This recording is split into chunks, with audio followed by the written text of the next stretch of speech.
শুনানির এই পর্বে রাজ্যের অ্যাডভোকেট জেনারেল এজি অর্থাৎ কিশোর দত্ত বোর্ডের হয়ে সওয়াল করেন এবং 2014 সালে টেট রিল্যাক্সেশন ও নিয়োগ প্রক্রিয়ার একটি বেসরকারি সংস্থার ভূমিকা নিয়ে জোরালো যুক্তি পেশ করেন।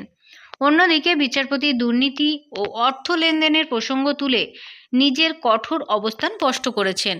এই মামলায় এক নতুন মাত্রা কিন্তু ইতিমধ্যে যোগ হয়েছে। শুনানির একটি গুরুত্বপূর্ণ অংশ ছিল যে 2014 সালে টেট উত্তীর্ণ অপ্রশিক্ষিত প্রার্থীদের এমএইচআরডি এর অনুমোদন অনুযায়ী রিল্যাক্সেশন দেওয়ার বিষয়টি।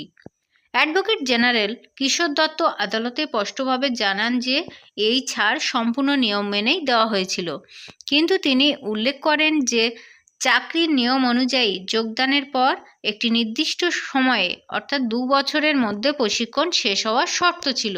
বিচারপতি 2015 সালের এপ্রিল থেকে 2016 সালের মার্চের মধ্যে কার যে সময় ছিল সে নিয়েও প্রশ্ন তুললে এজি জানান যে কেন্দ্রীয় মানব উন্নয়ন মন্ত্রক এমএইচআরডি এর নির্দেশিকা এবং পরবর্তী সময়ে সুপ্রিম কোর্টের রায়কে ভিত্তি করেই এই পদক্ষেপ গ্রহণ করা হয়েছিল।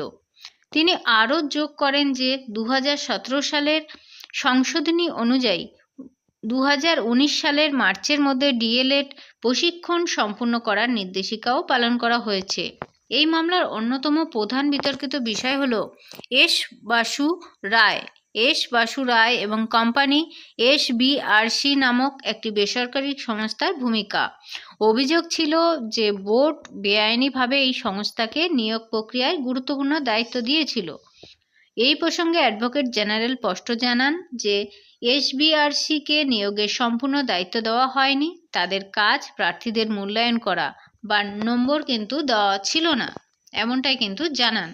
তিনি যুক্তি দেন যে এসবিআরসির দায়িত্ব ছিল মূলত বিপুল সংখ্যক অনলাইন আবেদনপত্র প্রসেসিং করা, জেলাভিত্তিক তালিকা তৈরি এবং ইন্টারভিউয়ের জন্য অ্যাটেন্ডেন্স শিট প্রস্তুত করার মতো প্রশাসনিক প্রযুক্তিগত সহযোগমূলক কাজ করা।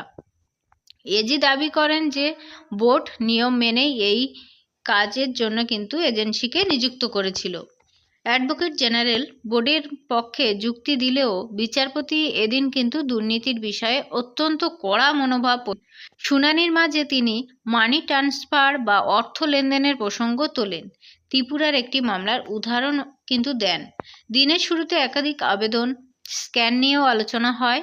আইনজীবী সুদীপ্ত দাশগুপ্ত র্যাঙ্ক জাম্পিং এর একটি তালিকা জমা দেওয়ার চেষ্টাও করেন, তবে বিচারপতি স্পষ্ট জানিয়ে দেন যে শুধুমাত্র যাদের সিঙ্গেল বেঞ্চে স্বাধীন রিট পিটিশন ছিল তাদের আবেদনই তিনি শুনবেন।